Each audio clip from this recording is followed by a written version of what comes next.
welcome back to another video. Today we're going to tackle that tri-tip once again in the Bullseye, recteq Bullseye RT380. I'm going to use the recteq pellets today, guys, to mix a red oak, white oak, and hickory.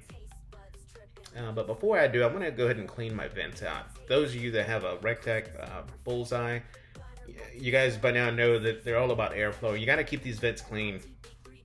So I'm just going to show you how I clean mine. All I do is I take a small flathead screwdriver and I just scrape all of the buildup off of each one of those vents, guys. And then I do it on the lid and on the opposite side as well. Just keep all that buildup off. And now we're going to fill this hopper up again, like I said, with some of those recteq Ultimate Blend pellets, which is a fantastic blang blang. We're gonna get this thing going at 225, guys.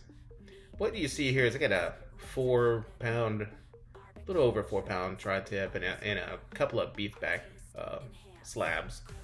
Today I'm going to be using recteq's brisket rub along with that Spiceology Gaucho steakhouse rub. Brazilian inspired rub, and take a look at the flakes in that thing. Absolutely fantastic beef rub, guys. So I'm also going to take some baked potatoes. I'm going to sharpen up this blade here with my Bavarian edge tool.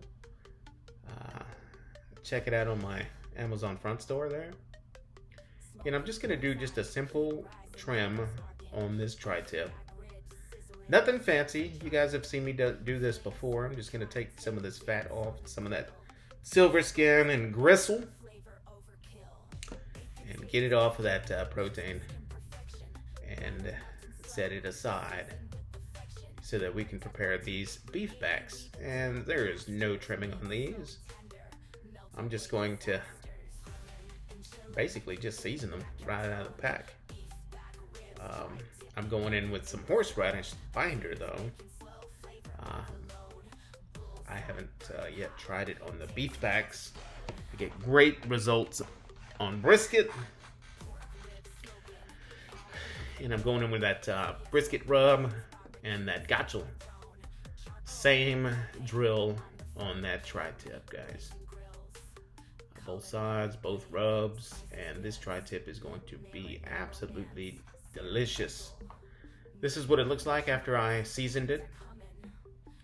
Shoe fly, get off my tri-tip. And then I've got 4 russet potatoes here, a little bit of avocado oil, and just some kosher salt on these. Because that's how I like my potatoes. But putting everything into the recteq, into the Bullseye. Nice low, 225. I'm going to monitor the temp on that tri-tip so that I can pull it out and sear it later. But here's a look at it right about the time that I'm going to go ahead and pull it. We were already rocking 115 internal on this thing. I put it in some foil, loosely tinted, letting it cool down. Checking the internal temp on these potatoes. I like my potatoes as soon as they hit right at the 200. They're nice and perfectly done at that point. And I can see right now that my beef backs are ready to wrap.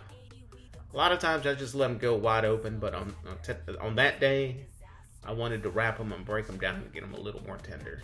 Look at that beautiful color that you see on that rub combination. And that Ultimate Blend pellet laying on that beautiful smoke color on those beef backs. I'm just gonna double them up with a couple of sheets of foil, stack them up on top of each other, and wrap them up tightly, carefully, without poking any holes into them. And they are gonna go back into the cooker to finish breaking down and getting nice and tender. And I think by that point we're about ready to pull these potatoes off as well. Nice barkiness that they created, saltiness that stayed on it. Yes, they're hot. Don't try this at home. But I was like, Oh man, I had to open up these ribs and just take a look at these ribs.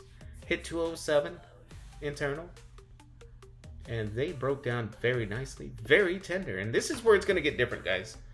Never done this on my Bullseye before. I haven't ever seen anybody do this, but I'm taking the heat deflector out and I'm putting my grill grate back on. And I think you see where I'm going with this. But first, we got to crank it up to 500 degrees. And I'm going to get a hot fire going on inside the Bullseye.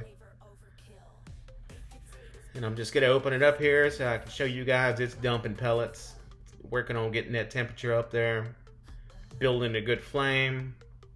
Because you guessed it, guys, I'm going to sear this tri-tip on top of that recteq ultimate blend fueled fire. And look at that wet tri-tip going directly above that flame. And let me tell you guys something.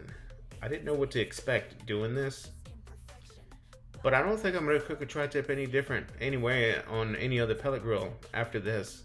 Look at that beautiful sear crust, hot fire, absolutely delicious, absolutely beautiful color. Look at the color. The tri-tip is just singing, man. That flame hit it up very, very good. Look at that char and that deliciousness. And it's done, actually. I'm just pulling it. Tinted it very loosely in some foil. Get you a close-up on that finished product. It absolutely worked. I'm not going to tell you guys to do that with yours, but I did. And I enjoyed it. And there's my plate. Got a half of a potato. Some delicious tri-tip. Couple of the beef back ribs and some of that sour cream mixed with prepared horseradish sauce. And that was the dinner, guys. I appreciate you guys watching. We'll catch you on the next one. Peace out. Overload, bullseye burning hot, taste buds explode.